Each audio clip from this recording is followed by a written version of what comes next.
kita yang enak buat siapa? Yang gak enak kasih siapa?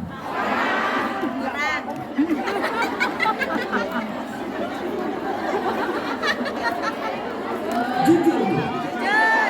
Yang enak buat siapa? Yang gak enak? Pantesan rezeki kita segini-gini. Coba dirubah. Yang enak kasih orang, yang gak enak tapi gak bakal mungkin juga sih. Jangan sampai kehidupan kita ini dikatakan oleh Allah di dalam Al-Quran amilatun nasibah, amalan yang disia-siakan, amalan yang tidak memberikan kemanfaatan buat diri kita. Ini dia. Kadang kita sholat, kadang kita ibadah, kita baca Quran, khatam berkali-kali, tapi tingkah laku kita nggak baik, tidak memberikan kemanfaatan kepada orang lain. Ini disebut amilatun nasibah, amalan yang disia-siakan oleh Allah. Na'udzubillah. Nabi Muhammad Sallallahu Alaihi Wasallam, kalau saya bilang, kalau kita baca di Sirah Nabawiyah, Nabi Muhammad ini orang paling kaya dunia akhirat. Padahal kalau di dalam riwayatnya, Nabi Muhammad itu kadang banyakkan puasa. Kalau kita pantesan seger-seger. Kita lebih banyak makan dibanding ibadah. Saat Nabi Sallallahu Alaihi Wasallam, kenapa dibilang orang yang paling kaya? Nabi Muhammad tiap pagi, siang, malam memberikan makan ahlu suffah. Nabi buka pintu, itu ada ahlu suffah di dalam masjid, kurang lebih 80 orang. Ketuanya Abu Hurairah. Ketua ahlu suffah adalah Abu Hurairah. Abu Hurairah, ahlu suffah ini kurang lebih 3 hari gak makan. Dalam keadaan lapar, ahlu suffah gak berhenti di dalam beribadah kepada Allah. Beliau ini sebagai ketua mau ngasih makan kepada ahlu suffah ini, kemana lagi? Begitu dia keluar, ngelihat ada Sayyidina Abu Bakar Siddiq radhiyallahu anhu waradahu. Tatkala beliau datang, wahai Sayyidina Umar, ya namanya manusia kan basa-basi dulu. Nggak mungkin dong langsung minta.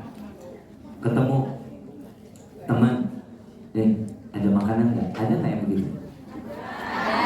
Ada. Teman nggak ada otak. Ini biasanya teman yang karib, biasanya sahabat karib begitu tuh. Ada makanan apa? Bagi dong kan gitu biasanya. Ini Abu Hurairah. Abu Hurairah ini meninggikan adab dibanding kebiasaan. Begitu ketemu Sayyidina Abu Bakar Siddiq, basa-basi dulu. Wahai sahabat Rasulullah, aku ingin bertanya tentang ayat di mana ayat ini, tolong tafsirkan ayat ini kepadaku. Dijelasin sama Sayyidina Abu Bakar kurang lebih 2 jam. Kebayang gak? Perut lagi lapar, tafsirin ayat 2 jam. Ya, jawabannya ya. Oh ya. Setelah ditafsirkan, ditanya sama Sayyidina Abu Bakar. Biasanya Sayyidina Abu Bakar tanya, ahlu suffah udah pada makan apa belum? Nggak taunya nggak ditanya itu sama Sayyidina Abu Bakar. Ditanya, ada lagi yang mau ditanyain? Nggak ada, udah cukup. Kata Abu Hurairah. Begitu nengok melihat Sayyidina Umar, lari ketemu Sayyidina Umar. Basa-basi lagi. Ya, wahai sahabat Rasulullah, aku ingin bertanya tentang hadis Nabi SAW. Ayat mungkin 2 jam, kalau hadis kan dikit ya. Dikit, mungkin gak terlalu lama. Gak taunya dijabarin lagi sama Sayyidina Umar 4 jam. Jadi 2 jam ayat, 4 jam. Ini lebih panjang ayat. Ini apa hadisnya? Ditafsirinnya lebih panjang. Dan biasa Sayyidina Umar kalau udah setelah menjabarin ditanya, udah pada makan apa belum? Itu hari enggak ditanya lagi. Yang ditanya, ada lagi nggak yang mau ditanyakan? Nggak ada, udah cukup. Begitu nengok melihat Rasulullah, lari ketemu Rasulullah. Begitu ketemu Rasulullah, saya nggak bakal tanya ayat, saya nggak bakal tanya hadis. Ini sama sahabat aja yang ayat 2 jam, yang ini hadis 4 jam. Gimana menabinya nih? Langsung ketemu Rasul, langsung mengatakan, ya Rasulullah, ada makanan nggak di rumah? Gak pakai basa-basi lagi. Rasulullah tanya, emang kenapa? Ahlu Sufah belum pada makan 3 hari ya Rasulullah. Baik, ditanya, wahai Ummul Mukminin Siti Aisyah radhiyallahu anha warḍaha, adakah makanan di dalam rumah? Ada. Ya Rasulullah, ada 1 mangkuk susu kambing. 1 mangkuk? Mangkok seberapa sih banyaknya? 3 deh. Semangkok kan nggak mungkin kita sepanci mangkok. Betul ya? Diambil ini susu. Begitu melihat susu 1 mangkuk, Abu Hurairah wah senang luar biasa. Yang namanya ketua pasti disuruh minum duluan dong. Panggil semua ahlu sufah, kata Rasul sallallahu alaihi wasallam. Rasulullah tahu hati. Rasulullah itu bisa melihat hati seseorang. Harapan Abu Hurairah yang minum pertama adalah beliau. Ternyata disuruh panggil dulu ahlu sufah 80 orang. Beliau makin buyang lagi nih. Ya Allah, udah gak bagian saya katanya. Begitu dipanggil ahlu sufah 1 persatu minum sampai semua kenyang. Lalu dipanggil Siti Aisyah, ya Aisyah, sini. Udah makan belum? Minum. Disuruh minum lagi. Ya Allah, habis. Udah ke tempat istrinya, habis. Karena sahabat tahu Rasulullah dengan puasa. Begitu dikasih ke Siti Aisyah, selesai Siti Aisyah, dilihat kalau kita bilang ngintip Abu Hurairah, kayaknya habis ya. Logika manusia, 1 mangkok diminum 81 orang habis. Logika manusia habis ya. Begitu sampai ke tangan Abu Hurairah, begitu dilihat, wallahi aku tidak melihat 1 tetes pun berkurang dari mangkuk tersebut, dari mulut ke mulut yang diminum. Itu sedekahnya Nabi Muhammad SAW. Mudah-mudahan dia jangan diikuti juga. Jangan kita lapar. Kalau yang lebih baik kita lapar kasih dulu ke orang, itu jauh lebih baik. Tapi kalau diputer yang lain nggak kebagian, jangan. Itu nggak bakalan. Kenapa? Karena hidup kita kadang suka ragu-ragu. Iman kita penuh keraguan. Betul kan? Iman kita nggak kayak Sayyidina Ibrahim. Ujiannya gede. Sabar, ikutin aturan Allah. Sampai akhirnya ini susu diminum sama Abu Hurairah. Nabi bilang terus. Dari mulai duduk rapi sampai selonjoran sampai senderan, udah ya Rasulullah, udah cukup. Ini kenyang kayaknya udah seminggu gak bakal makan lagi, insya Allah kuat katanya. 1 mangkuk diminum oleh Abu Hurairah, tidak berkurang 1 tetes pun sampai akhirnya habis di tangan Nabi Muhammad SAW. Ini sedekahnya Rasulullah SAW. Dan Rasulullah sampai wafatnya tidak ada 1 warisan kecuali sholat, majlis ilmu, majlis Al-Quran, majlis sholawat ala Nabi Muhammad SAW. Makanya kita kalau udah dikasih panjang umur, manfaatin umurnya. Sedekah itu sunnah, tapi bisa jadi kewajiban. Buat siapa? Karena Nabi memberikan sedekahnya kepada semua siapapun dia. Mau yang beriman kepada Allah maupun yang tidak beriman kepada Allah mendapatkan sedekah dari Nabi SAW. Satu riwayat, ada seorang nenek-nenek tua. Ini saya udah cerita kayaknya ya. Pernah ya? Yang diludahin Nabi udah. Sedekahnya Nabi, lihat akhlak Nabi, sedekahnya Nabi merubah iman seseorang yang tadinya nggak yakin kepada Allah dan yakin akhirnya kepada itu sedekahnya kita. Kita duit kurang, mau sedekahnya gimana? Minimal senyum. Coba senyum sih. Senyum sedekah. Tapi bukan berarti yaudahlah kalau orang lagi mau sedekah senyum aja. Jangan gitu juga, nanti dikata orang gila. Di sini ada nggak yang suami istri kerja bareng di Hongkong? Banyak. Ada ya. Yang sepasang kerja di sini, coba tunjukkan.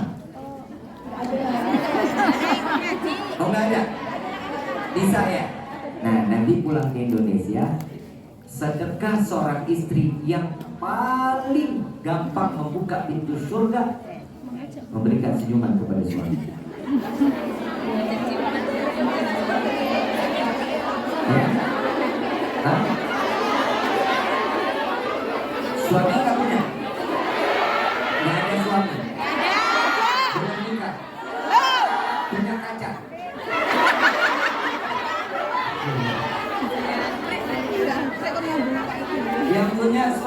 pulang senyum sama suami. Pagi sarapan, doain kopi morning. Makan siang ayam lanjut. Malam saya makan malam udah jadi. Mau tidur ayam lanjut. Insya Allah besok paginya ibu dibawa ke rumah sakit jiwa. Sedekah seorang mukmin yang paling murah adalah, insya Allah mudah-mudahan Allah kasih rezeki kita. Itu yang pertama. Yang kedua, Nabi Muhammad SAW warisan di akhir sampai akhir hayat nggak ada apapun kecuali baju besi. Baju besi ini dititipkan kepada orang Yahudi. Dititipkan, digadaikan kepada orang Yahudi untuk memberikan makan bukan buat Nabi, tapi buat seluruh kaum muslimin yang dekat dengan Rasul Sallallahu Alaihi Wasallam. Kita bisa kebayang kapan kita bisa sampai kayak gitu. Ada Nuaiman, ada kan sahabat Nabi namanya Nuaiman. Ricky udah cerita belum? Yang mana? Main udah aja lu. Yang mana? Yang memberikan sedekah sama Rasul udah belum? Nuaiman. Yang menjual temennya. Yang Nuaiman ngasih kambing ke Nabi di tahun kesedihan setelah meninggalnya Siti Khadijah dan Abu. Belum. Rasulullah SAW lagi tahun kesedihan, ditinggal oleh Abu Thalib pamannya dan ditinggalkan oleh istri yang dicintai Siti Khadijah Kubra. Di tahun kesedihan itu nggak ada yang berani untuk datang ke Nabi untuk menyampaikan apapun kepada Nabi, nggak ada yang berani. Kenapa? Karena Nabi sedih. Tapi ini orang Nuaiman nggak ada istilahnya, nggak pengen lihat Nabi sedih, pokoknya nggak mau. Gimana caranya dilihatin sama Nabi? Oh, saya cari tahu nih apa kesenangan Nabi. Ternyata dia paham betul Nabi ini paling suka kambing muda. Nabi paling senang kambing muda. Dia datang ke salah satu sahabat, kalau nggak salah namanya Zaid bin Harisah atau Zaid bin Sabit. Beliau ini penjual kambing. Begitu dibeli, diambil, wahai Zaid, saya mau kambing 2 ekor.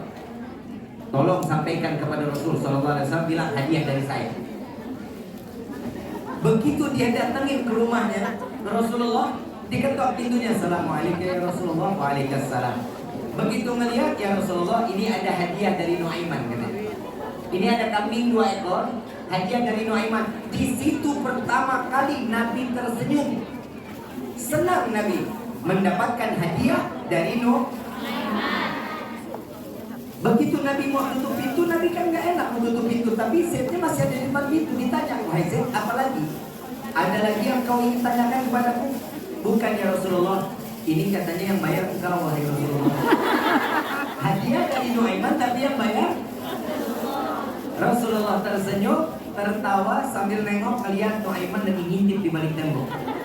Dilihat senyuman itu dan sampai disitulah Nuaiman mendapatkan cintanya Nabi Muhammad SAW. Jadi sedekah itu jangan tunggu. Ada lagi kabar Nuaiman ngejual sahabatnya, udah dengar? Udah juga. Ini dengarnya di YouTube apa dengar di Kilau Fitra? Di sini. Di sini, Bim. Oh ya udah, besok nggak usah undang lagi kalau gitu. Nuaiman menjebelnya. Untanya tamunya Nabi. Jamaah majlis as-salam yang dirahmati dan dimuliakan oleh Allah. Sahabat ini dengan cara masing-masing membahagiakan Rasul Sallallahu Alaihi Wasallam. Kita sebagai mukmin mendapatkan kewajiban memberikan kebaikan demi kebaikan kepada setiap muslim lainnya. Selain sedekah, membantu seseorang, yang namanya kalau kita nggak punya rezeki tapi kita punya tenaga, bantuin, itu namanya sedekah. Seandainya sedekah juga tenaga nggak bisa, pikiran disedekahin, itu juga namanya sedekah. Kalau udah harta enggak, tenaga enggak, pikiran enggak, doain, ya Allah mudah-mudahan lancar, Ini doa, itu juga pun sedekah. Udah harta enggak, pikiran enggak, duit apa? Nasihat apa, pikiran enggak, tenaga enggak, terus doa juga enggak, tiba-tiba ngomongin. Nah ini yang bahaya nih. Tuh lihat tuh, acaranya ini parah. Masa itu acaranya? Ini yang bahaya, kenapa? Merusak niatan seseorang menjadi yang enggak baik di hadapan Allah. Setiap manusia pengen punya kebaikan, betul? Yakin gak sama Allah? Yakin. Setiap kesulitan ada Allah kasih jalan keluar, yakin apa enggak? Yakin. Tapi kenapa sholat duha ini males? Setiap Mohon maaf nih, mau nanya. Kan saya di rumah majikan ada seekor anjing. Bu, Iya. bubuk, bahasanya babi. Babi tadi nanya, Bim. Kan kita biasa masak babi, nggak usah babi B2 gitu. Ini lagi jangan anjing, bubuk. Iya. Nah, bubuknya itu nggak ada liurnya, Tim. Nggak ada? Nggak keluar liur. Nggak keluar liur. Iya, cuman Terus? dia itu kadang kayak apa ngembus-ngembus kain gitu loh. Endus. Iya, endus. Hmm. Nah, yang saya tanyakan, endus itu termasuk najis apa? Ininya nggak ada air. Enggak. Yakin. Yakin nggak ada. Kering. Soalnya kering. Iya, kering. Cuman kan untuk mendus. Kalau saya sholat itu saya ganti baju. Cuma saya bingungnya di sini cara kan katanya disuruh apa bersihin pakai debu apa? Ya. Pakai tanah. Sama sih pertanyaannya dengan tadi. Nah, terus gimana Bib? Kan di sini nggak ada debu. Saya Banyak. nyucinya itu paling Pakai tanah di pakai mesin cuci. Itu bersih nggak? Masih termasuk najis nggak? Bib? Tadi pagi juga ada yang nanya, Habib, saya mau nyuci, tapi pakai wajan. Karena biasa masak B2. Nah wajan itu kita mau pakai lagi buat makan, ya. Dan terus tangan kita ini habis nyucinya itu, kira-kira bisa nggak kembalinya bersih atau suci? Ini bukan promo ya. Ntar disangkanya Ricky promo lagi. Ada sabun apa tadi Bunda? Tahara. Itu udah pada tahu. Ada sabun itu bisa kembali dalam keadaan Suci. paham ya? Nah kalau untuk baju ini nggak ada debu, abu dupa ada nggak? Banyak. Hah? Di rumah majikan saya nggak ada. Nggak ada. Bisa nggak beli tanah? Di tanah nggak ada.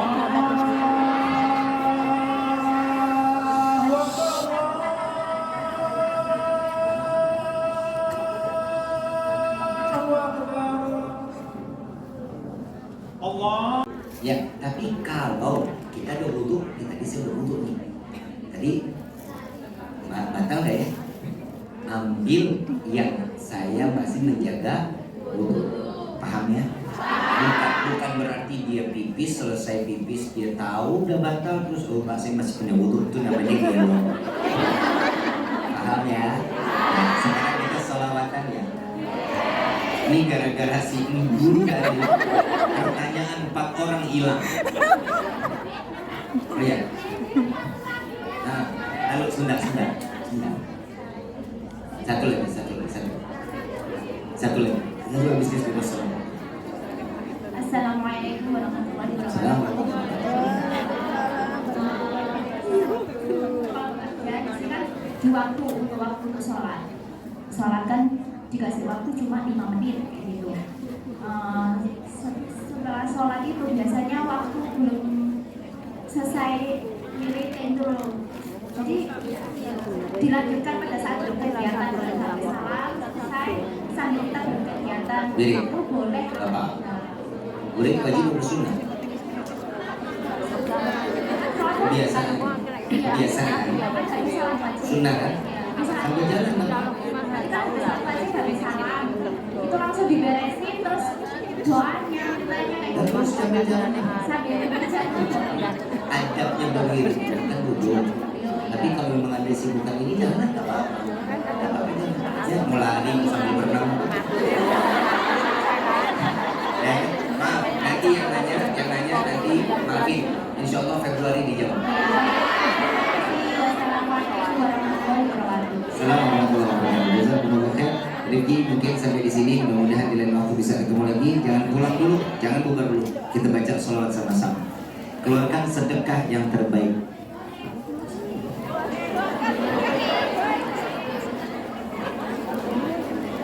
Lanjut. Ambil sholawat sambil bersedekah. Mudah-mudahan sedekah panjenengan bukan untuk kami, tapi untuk majelis As-Salamah diganti oleh besar oleh Allah Subhanahu wa taala.